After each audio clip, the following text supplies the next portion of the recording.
This is Extra Paycheck Podcast, episode number 14.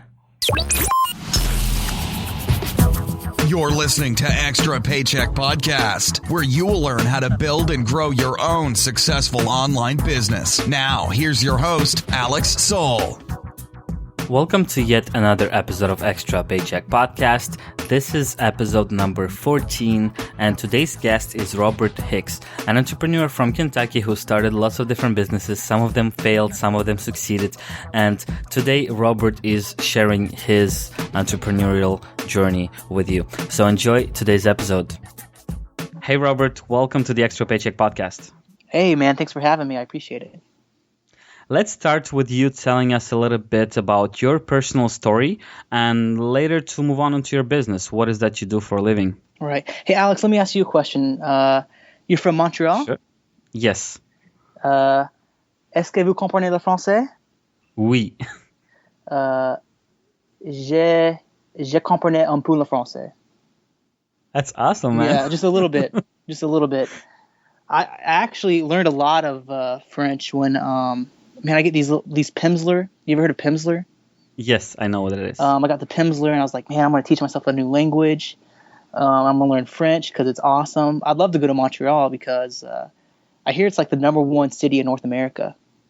It's they call it the most European city of North America. The most European actually. city? Yeah. Yeah. Man, Montreal, I'd love to go to Montreal. That was one of my, a few years ago, I got this whole kind of suitcase entrepreneur kind of motivation to try to do that. And I was one of the places wanting to go was Montreal. Awesome. But I ended up going to the Philippines instead. So yeah. So let's talk about that. Tell me about your Philippine story. How did that all happen? Well, let's talk about the Philippines. So basically what had happened was, I moved to LA for a couple years trying to get into the TV and film production industry. And as you know, a lot of people, they don't make it in LA. It's kind of a tough market to get in. So I moved back to Kentucky. That's where I'm originally from. And I'm originally from Indianapolis, but I lived the majority of my high school life and middle school life in Kentucky. And, I came back and I was like, man, I need to be able to, I have all these skill sets. I feel like I should be making more money, but there's really not much money, especially in Kentucky, to be made. It's hard to find jobs, especially in TV and video production. And so I kind of had to learn like marketing techniques in order to sell my services. And so instead of like trying to do music videos or short films, which you're never ever going to get paid for, I was like, well, what if I sold my services to businesses? What if I started doing like TV commercials or explainer videos for websites? And so I created this company called IndieView Media. Well, from there, we started listening to a lot of I started listening to a lot of podcasts. I started checking out a lot of blogs, and I heard I kind of discovered this guy named Chris Ducker, which he has back then it was called the Lifestyle Business Podcast, but he's talking all about like how to hire Filipinos, and how to offshoot all your work on the Filipinos. And I'm like, holy crap, this sounds amazing. You're telling me I can hire someone for $400 a month full time, and they're going to do all my work better than what I can do. And I jumped on board, man. And I started outsourcing like 90% of my work to Filipinos. And then I started focusing just on sales, on the sales side of my business. Because what happens when you run a business, and a lot of entrepreneurs, they're gonna if they're selling services, I mean, for me, like I sold video production, but not only did I have to do sales, but like once I sold the person, I had to actually do the work. I had to do the fulfillment. It takes a long time to do that type of stuff. It takes a long time to build a website. It takes a long time to develop a video. Then after fulfillment, then you have to try to chase those guys down and get paid, And so basically, I just did all my fulfillment through the Philippines. And the problem with outsourcing to the Philippines and to India is that it's very hard to find reliable people. I would work really well with someone for a couple of weeks, and then they would just disappear, drop off the face of the earth. Or you'd work with someone and they'd always have a lot of excuses. For example, if my car ever broke down, I went to a mechanic. I don't know anything about the mechanics of a car, but they could tell me anything and say, oh, your water pumps, headlight fluid. that stuff's jacked up and it costs $10,000 to fix it. And I'm like, oh no, I'm gonna have to pay it because I don't know any better. And so they start telling me, oh, I can't do this because of this, or it's going to take this much time to do this. And they basically try to get more hours out of you or whatever, And but the thing is, I actually know how long it takes to do a video, and I know how long it takes to put together a WordPress website. So I was able to catch on to that pretty quickly. Whereas I feel like a lot of people, they're getting the hood pulled over their eyes. Another thing is that they'll say they'll be working for you full time, but they're really telling several other clients that, and they say, well, I'm dedicating 40 hours a week to you, sir, but they're really only giving you like 10 hours a week or 5 hours a week. And they're trying to say, oh, I'm doing this, it's taking a long time. And most people don't know the difference, when you're working with a full-time VA. So I saw a really good opportunity to, well, crap, man, these guys need to be managed by someone who people can trust. I got to build an online brand for myself. I'm going to go to the Philippines. I'm going to help people find highly qualified Filipinos to work for them at a reduced rate than what they pay in the U.S. or Canada or anywhere in Europe. And I'm going to manage them, and I'm going to make sure that they're getting work done on time, that they're coming to work. Sometimes these Filipinos would say, oh, they had a brownout or they had a tsunami or something, not tsunami, but a typhoon. And it prevent them from work. And a lot of the times that's BS, especially in the in the area where I was at. And I was able to call them out on that because, they had someone to hold them accountable. And so I moved down there, and, I come from a kind of a very poor background. My family's kind of poor. I didn't really have a lot growing up, and anything I've had for myself, I've created for myself. And so that's what I want to say is anyone who, if they want to make something of their lives, they can.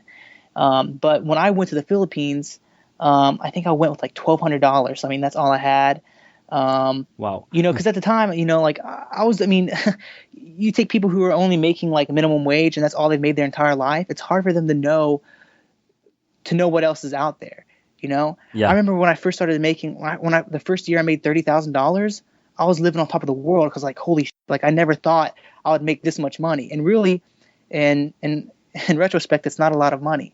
Now but I'm like, that was in Philippines, right? No, this was in the U.S.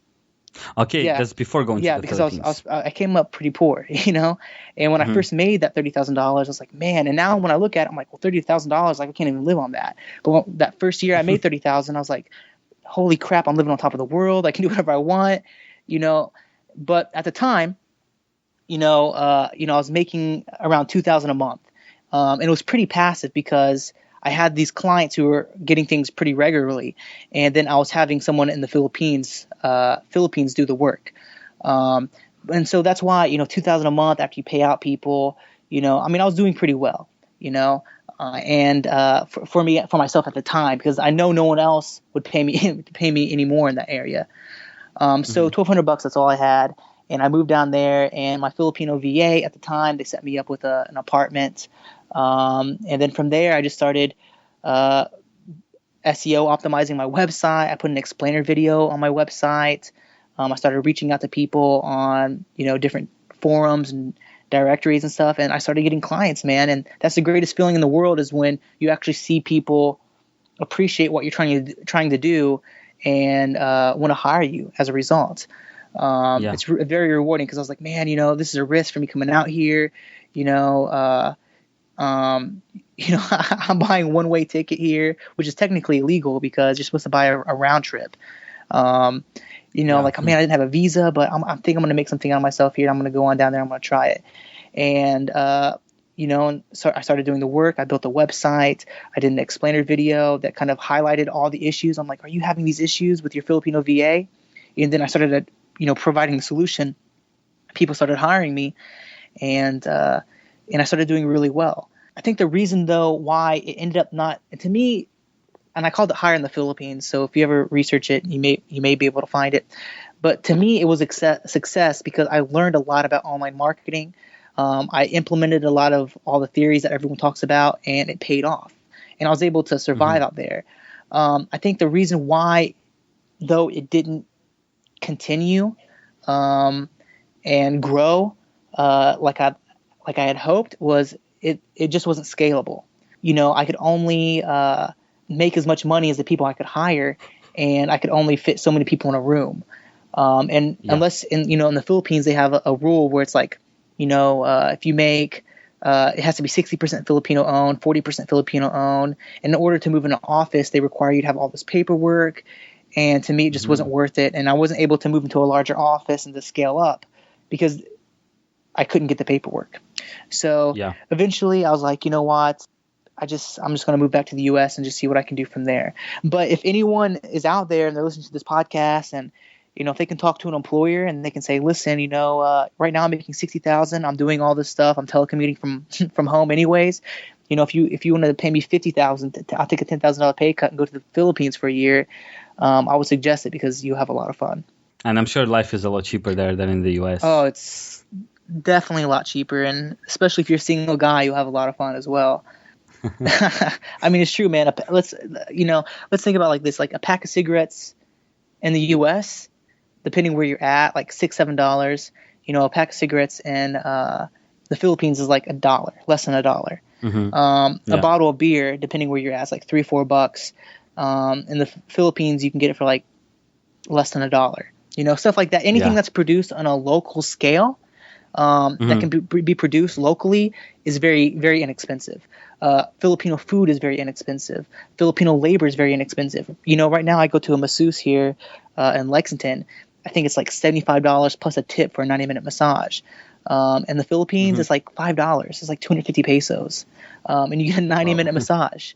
I mean, stuff like that is pretty cheap. But then once you get to things like produced from, a first world country, anything from like the US, like they have high tariffs and it's actually a lot more expensive. Like computers there are a lot more expensive. Phones are a lot more expensive.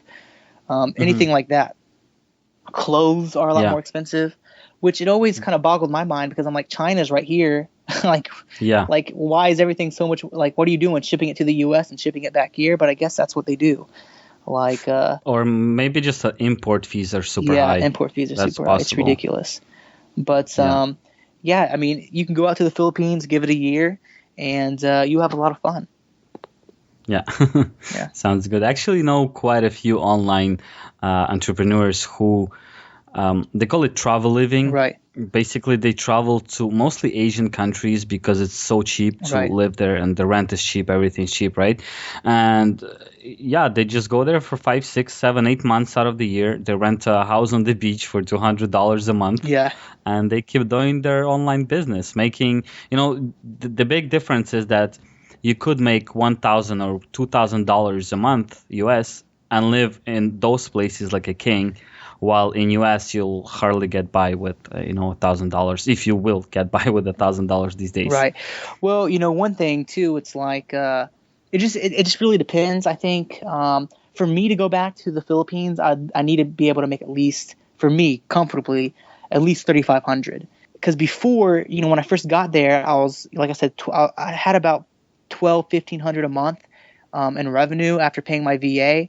And it was a bit of a struggle at first because, in order to get like a nice condo, you're going to pay like with air conditioning and stuff like that. It's going to be about $500 or $600. Food can be expensive because trust me, okay, no offense if they're, I'm not a big fan of Filipino food. And so I ate a lot of American food, and that's a lot more expensive. So I don't know, like 1,000. Maybe 2,000 would be okay, but to get the full experience, it'd have to be at least 3,500. I think 1,000 is a little too cheap. Yeah, I would like to go to South America. South America or Central America. Think about the thing is like when you go to the Philippines, it could be a $1,500 round trip, or more. Yeah. But hell, I can be in like Guatemala or like Central America or like Costa Rica for like less than 600. So if there are any time circumstances, like say you went out to the Philippines and like you're making $1,000 a month, and then say something happened where you're like, I got to get the hell out of here, and you only have $1,000 a month, you can't even get a plane ticket back. Yeah, that's true.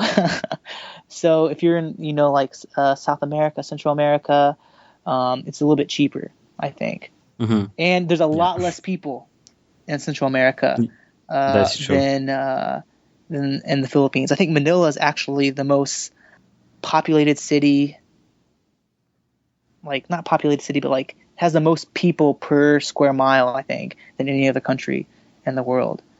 I visited Guatemala, and it's very similar to the Philippines, but there's a lot less people. And I think when there's a lot less people, there's a lot less pollution, there's a lot less trash, and it's just a little bit nicer, So if I was going to do it again, I'd probably go to Central America. Okay, sounds good. Sounds fair. Yeah. Okay. Where are you at right now? So, I am in Montreal, actually. I've done my last trip that I did was pretty much a year ago. I went to Europe for almost 6 months. Okay. Cool. So I've done Eastern Europe and Southeastern Europe, like the Balkans, the ex-Yugoslavia and all those countries. Yeah. Really awesome places too. I really loved it. Now, and for this winter, the upcoming winter, I'm planning to go to Asia for a few months. Yeah, you have fun. I know back when I was in the Philippines, Ukraine was the place to go. Of course, you probably can't go now. But yeah, you can. I went last year, and the thing is, Ukraine, as long as you don't go to the far east of Ukraine where the whole conflict is going on, west is really beautiful, and even central Ukraine, like to the capital, is in the center. There's really nothing going on, so it is still relatively cheap and fun place to visit. That's awesome. Yeah. So so you decided to move back from the Philippines back to US, right? And then go ahead. Sorry. Yeah, no, go ahead. And moved back. And so I moved back to the U.S. and just really started just growing the original business, back, and just started mostly doing videos. And something that's very popular, the explainer videos, especially animated videos, because they're a lot cheaper than doing like live action videos. Mm-hmm. And then I started offering online video ad placement, which is really cool because all those videos that come before YouTube, like a pre-roll video, like when you're watching those videos. So those are great. Yeah. I offer those people. I offer a lot of clients here in Lexington, to do that versus TV because it's a little bit less expensive, but it also allows you a lot of cool features. Like it offers you a lot of very detailed analytics. It offers you instant click through. So you can actually click on the video and then go to a landing page or a squeeze page. And then you can track you can track all your analytics, and it's a lot less expensive than TV. Yeah. And we offer that now, and it's been pretty popular. And especially people who want to get started with video ads, because video ads give a pretty good return. I remember when I put that explainer video on my website, my conversion rates increased dramatically. And we started offering, those 30-second animated ads, 30-second video ads, just to get people started for $4.99, and then they can, they can embed that on their website, they can share it on Facebook, and then they can, of course, advertise online to, using pre-roll. Yeah, totally. I think video is. It's huge regardless of what you do. Sometimes when I'm trying to explain something to people, even when I'm trying to help in some community, let's say I am a member of several online communities related to online marketing or just even website building, basic stuff, basic WordPress stuff. And sometimes people ask me for certain things like how to do this with WordPress, and it's so complicated to explain it. Right. That I start up like Camtasia on my screen. I do it and I explain it as I go. I click here, do this, do that, check this, uncheck that, and that's it. And I send them the video. It all takes 5 minutes total, and it's like a full explanation. So the same thing I think goes to advertising. Let's say it's so much easier to transmit your message through video, especially when you can track completely everything. How many people watched this video, how many seconds they watched, how many times they clicked, where they clicked, and so on. Right. So this is really huge right now, I think. Yeah. I think YouTube is like the second largest most visited. Yeah, most visited site, like second largest search engine, I think, second to Google, which is owned by Google. And so, you get the whole Google Display Network, and You can always do banners too, like banners with people, and you can target people too, which is great. Like I can target people based on income, based on demographic. I did an ad campaign recently where I targeted people who made more than $50,000 a year, who lived in a certain zip code, who had 3 children over the age of 11. It allows you, very targeted campaigns. I can target people based on profession, and so which we have. You can do that. Yeah. I have another company called Attorney Ad Pros. And it's a legal marketing company. Basically, we resell the same services that we do for IndieView Media, but we just focus on attorneys. And it's actually, I think it's actually more successful than IndieView Media, just because I think we're more niched out. But so if there's any attorneys out there, but and that's one of the things that when we advertise our own product, we choose attorneys. So we have an ad that we have that promotes our company, and then we can target people based on we target attorneys who have a certain income, who have a certain amount of employees, and so we see go ahead. Sorry, and you can target people like this through YouTube?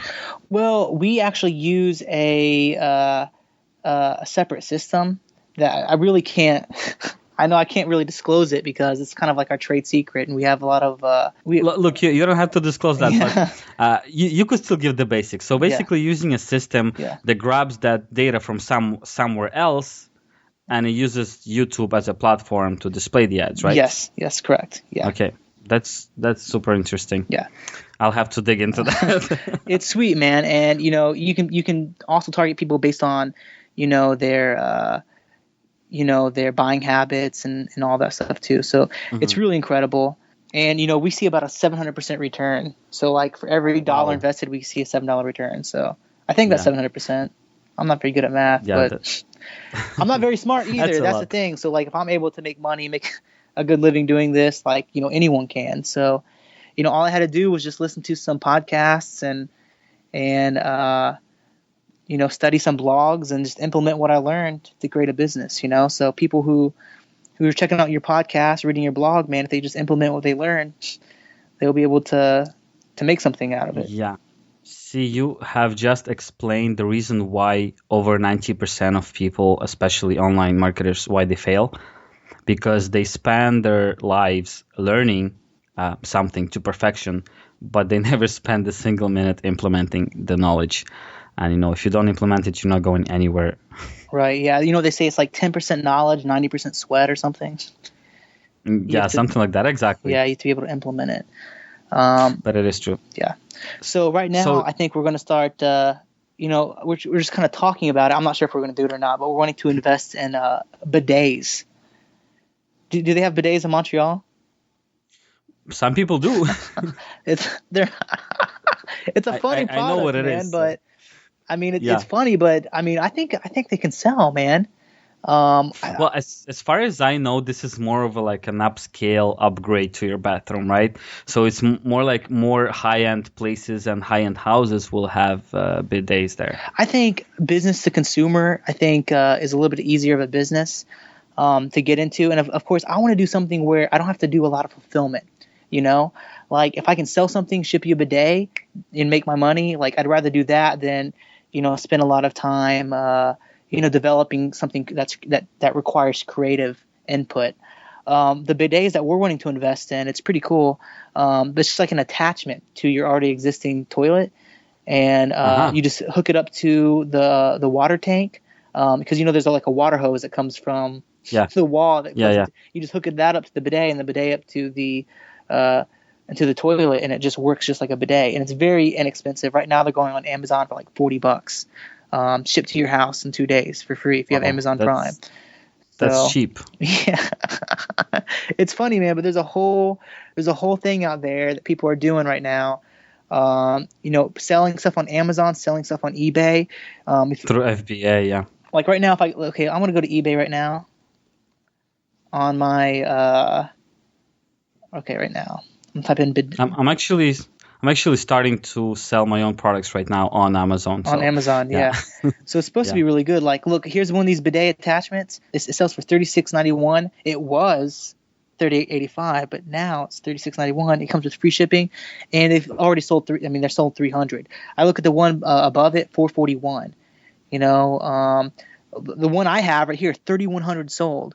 You know, and if you use something like Alibaba and you buy them cheap, like $9 a unit, and you sell them for $40. I mean, that's a $30 markup. You know, and you sell 3,100 of that. I mean.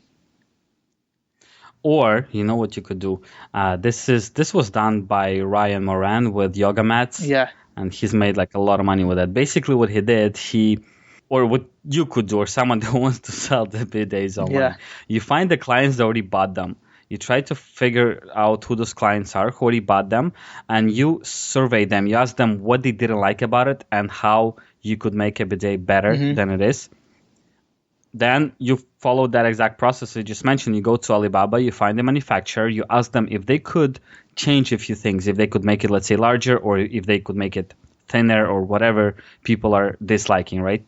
So you fix that problem, and then you could actually sell it for a premium price. Right. You could sell it for, let's say, $80 instead of $40, which your production cost will be exactly the same.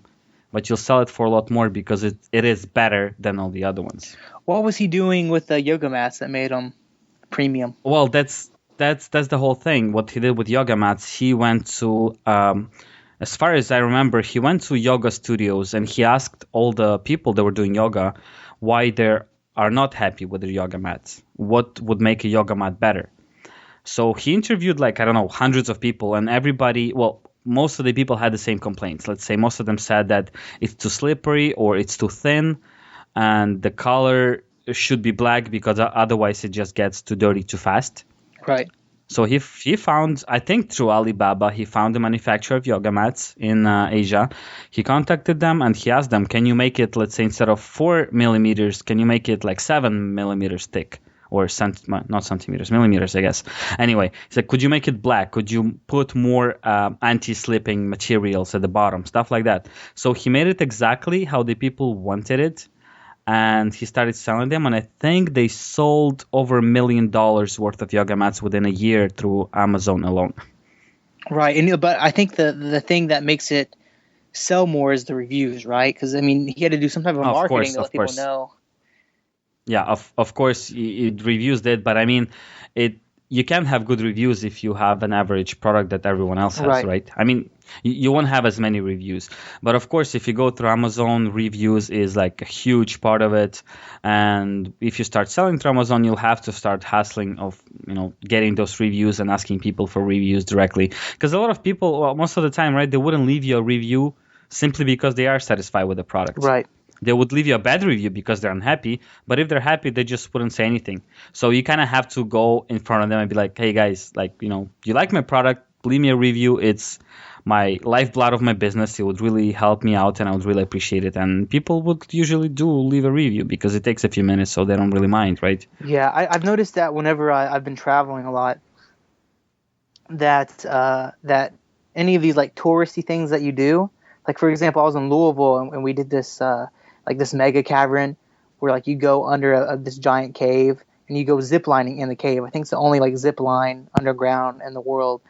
And but like they heavily push Tripadvisor, and they give out everyone cards like, hey guys, make sure you leave us a good comment on Tripadvisor. Like, here's our card, here's our name, here's our access code to find us, right away. Leave us a positive review, because I think a lot of their traffic comes from Tripadvisor.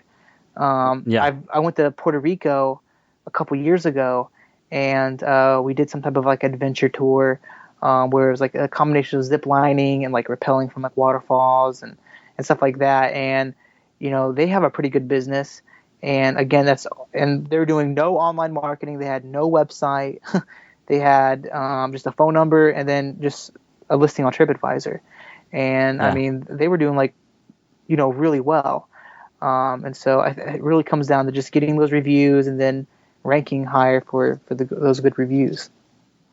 Exactly. And the thing is that if you have a lot of good reviews, it does help you rank higher. It kind of goes along with each other. Right. Yeah. Okay. So getting back to your business. So I guess I thought you were doing just videos, but you're not doing just videos. You're also helping clients serve those videos properly. Right. That's correct. Yeah. And is that the same company, or is that It's the like two same different company. companies? So, we kind of, whenever you get like a TV commercial produced locally, like a lot of the people, they'll give you a free ad, for purchasing airtime. So in order for you to, to commit to like 6 months of advertising on TV, they'll produce a free commercial for you. And so that's kind of what we do. Is like, if you want us to do video production, we'll do it. If you want us to do a video ad, we'll do it. But then if you want us to serve these videos for you online, we'll give you like a free commercial or, a low cost commercial. And so, so that's something that we push a lot, is just online video placement, because it's pretty sweet. And are you still producing the videos? I mean, are you producing those videos locally, or you're still outsourcing them to the Philippines? We have a couple people on staff that will produce it in the Philippines, especially the animated stuff. If they're overwhelmed with work, then it's something that I can do. I do a lot of them as well. Yeah, and then if it's live production, we do it here in the U.S. Obviously, because but it's easier, first of all. Yeah, it requires cameras and stuff like that. So. And it has to be, it has to be local, and it has to be, I get it. Yeah. Okay, so I wanted to ask you here. That's a question that I often ask now, because we always talk about fun stuff and success and making it, or, having some kind of success in your life. But we don't talk about failures often enough.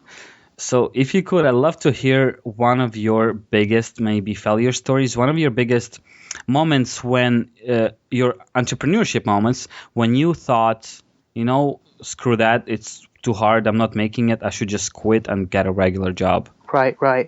Have you had a moment like that, and what was it? Let's see. I mean, I've created a lot of businesses that failed. I think it's very easy for people, because being an entrepreneur, it's it's kind of like when I was in high school, everyone wanted to be in a rock band. I think as an adult, the equivalent to that is everyone wants to be an entrepreneur. And you know what, man? There are times when if someone came and offered me, a job at like $70,000-$80,000 a year, I'd probably take it, just because I don't have to worry about QuickBooks. I don't have to worry about managing clients. I don't have to worry about any of that. And I think a lot of people, it takes a toll on people who try to, if they make a living just doing stuff on their own. I feel their pain. I started a company when I think I was like 20-ish or something.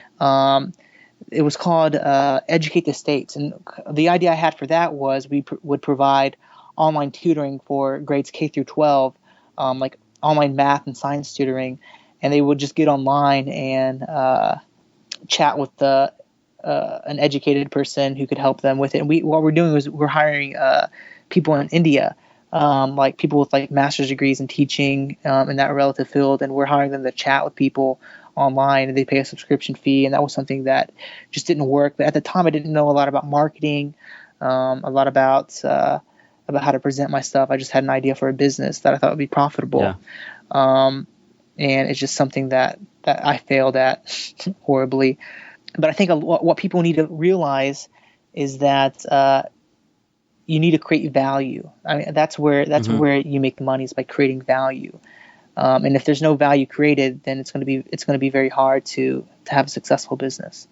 But it sucks, man, because when you have a job, you get a paycheck, you go to work 9 to 5. When you're out of work, you don't have to worry about anything else. When you get a paycheck, your taxes are already taken out, so that's your spending money, right? When you're an entrepreneur, you have to pay taxes, and I owe the IRS a lot of money now as a result, because when you're working for yourself and you get these paychecks, you don't think. And a lot of people don't think, and a lot of people get caught up in it, but they don't think, oh, I have to pay Uncle Sam. I have to hold some money back for Uncle Sam. They're just like, oh. Yeah. And a lot of people, they struggle with that. Then you have to get health insurance. In the U.S. now, it's required that everyone have health insurance. So you have to pay for that. So if you make like $40,000 a month, I mean, just for catastrophic insurance, it's like $300 a month just for the catastrophic insurance.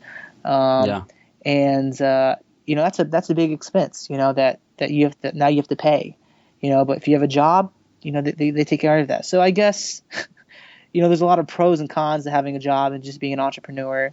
I think, but of course, there's freedom in being an entrepreneur. I'm always working, but at the time, if I want to take a 2-hour lunch break, I can. If I want to take the week, take a couple of days to go see my family, I can, Whereas when you have a job, you always have to ask for permission to do things. So, there's a mixer.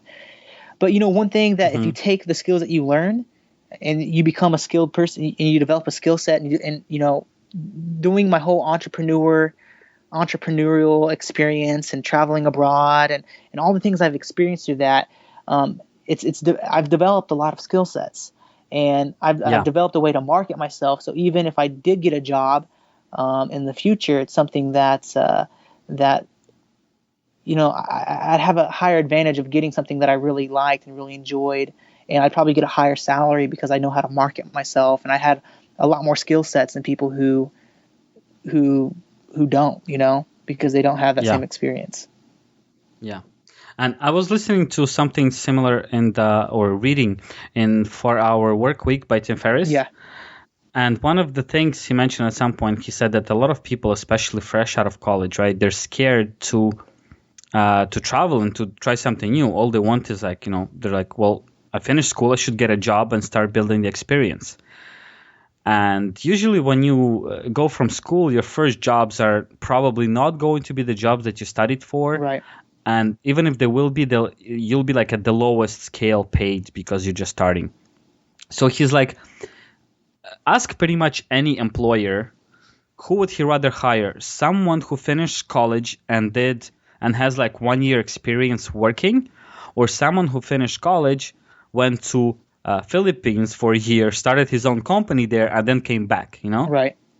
He's like, this guy that didn't go to a proper job and didn't get proper experience, he's still a million times more interesting because he's had a life experience that nobody that probably ever had, right? Right. They have the same schooling. The experience is kind of irrelevant because, it's not 20 years of experience. It's a year or two, so it doesn't really matter. But if the guy went to other country and tried to open up his own company, or even just went traveling around the world for a year, you would want to hire this person just so you could talk to that person on your lunch break and daydream about doing things that they have already done, right? That's the way I see it anyway. Let me ask you a question, Alex. What do you think of school? This is a really tough question, and it's a debate that I often have with my friends and my girlfriend and parents and so on, right? So I think that school I think in a lot of programs, what they teach you is irrelevant, and it's not going to help you move anywhere forward in life. What I think school is really great for is building connections, and let's say university is really great to prove that you are capable to withstand a lot of stress and deadlines and sleepless nights to finish a project. And as I mentioned, the connections I think is really huge and really important. Especially if you go to university, you'll build up good connections that could help you build a really amazing business in the future. The knowledge-wise, I think a lot of the programs are really outdated and useless. Unless you're becoming a doctor or lawyer or something really specific like that, right? Right. But let's say business, if you study business or marketing at a university, I think it's really, really basic knowledge. And I'm not sure if it's really useful. When I came back to the U.S., I went back to school just to finish my degree. And I regretted every minute of it because here I was in college out-earning my professors. And they're teaching me stuff that was completely not relevant, stuff I disagreed with completely. And I'm like, man, and of course, at the time, I was reading a lot of books. I was listening to a lot of podcasts because I get a lot of my learning from podcasts. I listen to Tropical MBA or I listen to Pat Flynn or Chris Ducker or something like that. Income. Yeah, and so I learn a lot about marketing and I learn about all this stuff, and I'm implementing it in my business. I'm building a business. And I'm like, man, the stuff that I'm learning in school, it's just I'm paying so much money to go to school to get a degree. The return of investment's not there, And networking, if you want to network, you can just join the Chamber of Commerce, if you have one of those where you live, or, go to bars, dude. Like a lot of times, a lot of like my clients just meeting people and like, oh, what do you do? Oh, this is what I do. Oh, I need that. Great. I can help you with that and getting in that way. But for that, like anything that you want to learn, like it's available online to you. Think before the internet, like in the 1980s and stuff like that. Like there's no other. You had to go to school because like they had a monopoly on knowledge. But now everything's out there. I could pay $100 for some course online and learn more than I would paying, tuition at a university. And it's something that man I regret because now I owe student loans, and I'm like, what for? Like I never needed any of it. Well, see, like I wouldn't encourage people to quit school if they're already in school, right? Because then you're wasting all that money if you did. If you went to 2 years and you spent $20,000, then you graduate without a degree, it's like you just threw $20,000 down the drain, like finish. And that's one thing with me. It's like, man, I wish I never started, but I already gotten so far. Like I have to finish just because I did all the work and put all the work into it. And also I think school is a good option for someone who has no idea what they want to do in life. Right. I think it could open some horizons for you, like to give you some ideas. Once again, those connections that, you're going to go learn business, but in the end, you'll end up opening up a supermarket with a partner from school. So I think, if you're completely clueless about what you want to do, it could be a good kind of time investment relatively. Right. And it's easier for me to say because living in the province of Quebec here in Canada, I'm not sure how much university is now, but I think you could do a bachelor's degree for less than $10,000. Wow, yeah. So which is really, really cheap. But that's for locals. If you're an international student for another province, it'll be a lot more expensive. But for locals, right, for $10,000, you could have your bachelor's degree, which is not all that expensive. In the U.S., man, it's completely different. In my opinion, it's more like it's run like a business here. Right now, they have all these online colleges, which in my opinion are a joke, because you have like these textbook manufacturing companies. They're creating all the programs, they're creating all the tests, and then all these schools are adopting that. It's just all the same tests and same quizzes and et cetera, and they're just marketing it, saying, oh, you need to go to school, you need to do this. And here, like, people don't even spend time in a classroom, whereas like in other universities, like probably abroad, like they're spending time in a classroom, they're interacting with other students, they're interacting with teachers.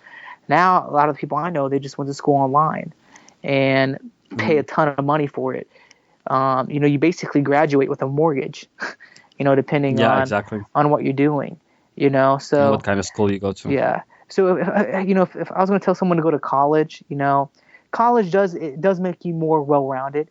And there's a good experience from college. I heard from the Tropical MBA podcast, man, a couple years ago, he's like, there's college and there's college, where you go and party and have fun, But I think it can make you a more well-rounded person. But here in the U.S., I mean, there's no way I'd pay $60,000, to get a bachelor's degree from online school, which they just cookie cut my education, And to me, it's BS, and that's what I felt like I got, and I'm not happy with it. And that's the thing. It's just they've just tried to make everything easier. Now they do they have textbooks in Montreal? Yeah, they still do. Like what they do here is like they give you like an access code. So like used to you can be able to buy your textbooks and then resell them, get some money back because textbooks are expensive, But now they give you like an access code. You pay like $200 for the access code, and then you have your ebook online, and you can access your ebook online, and then your courses online. And then you take your test online. I'm like, well, why do I even need a teacher if everything's online? Yeah. I don't know, but that's why I feel like the American education it's gone downhill, I think, dramatically. Mm-hmm. Mark Cuban, Mark Cuban, right? Yes, exactly. He's against it as well. He said there's going to be like a bubble burst, like with the education, like there was in the housing market in 2008. So maybe we'll see. I think so because. Yeah, and he's predicted a lot of things in the economy. So I wouldn't discount what he said on these subjects. Right. Yeah. Well, I think the schooling is like it could be a really, really huge debate without end. And it is certainly at some point, it is, one of the main goals is profit for them. Right. This is why it's so expensive to begin with, right? Right. Because I know in Montreal here we have professors who are listed as professors at universities, and they're getting paid like, six figures per year, and they never come to school. Actually, they never teach. Yeah. So it's basically, if the guy is known, let's say a really known scientist, right? So the university is going to hire him and pay him 6-figure salary just to brag that, look, we have this professor working for us. Right. And you're like, well, yeah, I want to learn science, so I'm going to go to your school. What you don't know, that you'll never see that professor in your life ever, because he doesn't teach. He's just there. I mean, he does write books, and he publishes them under the name of that school, right, or a publishing company of the school, wherever it is, but he's not actually a professor that will teach you.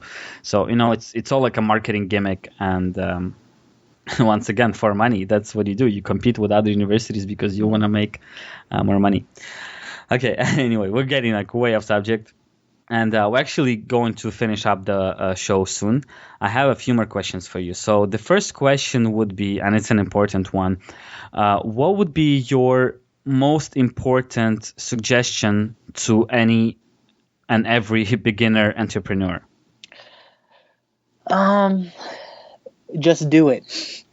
You have to don't talk about it, just do it.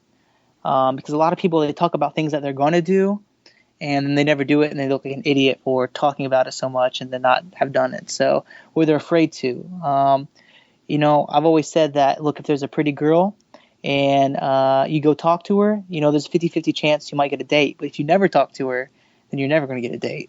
So it's the same thing with business. Like, you got to do it. You may not know what the hell you're doing, but just do it and learn on the way. And maybe it fails, but you'll learn so much from your failures that you'll be able to make something successful later on. I've created like a dozen businesses, and they've all failed, but they've all been really good learning opportunities, and they've all taught me something to make the venture I'm doing now a success. So it's one of the quotes that I've heard recently from one of the great marketers. It said something like, the one who fails the most often is the biggest winner. It was something like that. And I really love that quote, because I'm like, well, it is. Because if you are failing often, it means that you are doing a lot of stuff. Right. And from every failure, you're going to learn something. They're going to move you forward, and they're going to make your next project better. And for myself as well, over the past 7-8 years, I've started many websites that failed miserably, and I've spent, hundreds of hours on them. But on every one of those projects, I did learn something different and apply it to a new project. And another great quote I'd like to share, it was from one of my guests, Kevin Pereira, from episode 4, I believe, of this podcast. He said that if whatever you're doing is perfect, it means that you took too long to do it. Right. So I think it goes along with what you just said. Just do it. Talking about it, good luck. A lot of people talk about a lot of things. Not many people do what they talk about, and that's what makes a huge difference. Yeah, I agree. Yeah. All right, man. So let's finish this podcast with you sharing your contact info. If people want to find out more about you or get in touch with you, or if people want to hire your company to do their videos or their video placements, how can they do that? Yeah, you can actually, I have 2 websites, or 3 websites actually. The first website is IndieView Media, and that's our video production company, and we do the ad placement as well. And then you can contact us through the contact form. We have an About Us section of the website that will allow you to connect to my LinkedIn account and my social media accounts. Then the other one's Attorney Ad Pros. That's our legal marketing company. And then the other way to reach me is through my personal website, which is iambobbyhicks.com. So. Okay, perfect. Thank you so much for sharing this. And Robert, thank you so much for being on the podcast. Thank you for sharing your history, your knowledge, and your tips. Yeah, thanks, Alex. I appreciate it. Thank you. Thank you so much for tuning in to yet another episode of Extra Paycheck Podcast. For show notes of today's episode, you could simply go to extrapodcast.com/14. This is where I'll be sharing all the links and resources we talked about in this episode. Also, you could go to extrapodcast.com/iTunes if you would like to leave a rating and a review for our show on the iTunes store. This always helps tremendously. Thank you so much again, and I'll talk to you next Monday.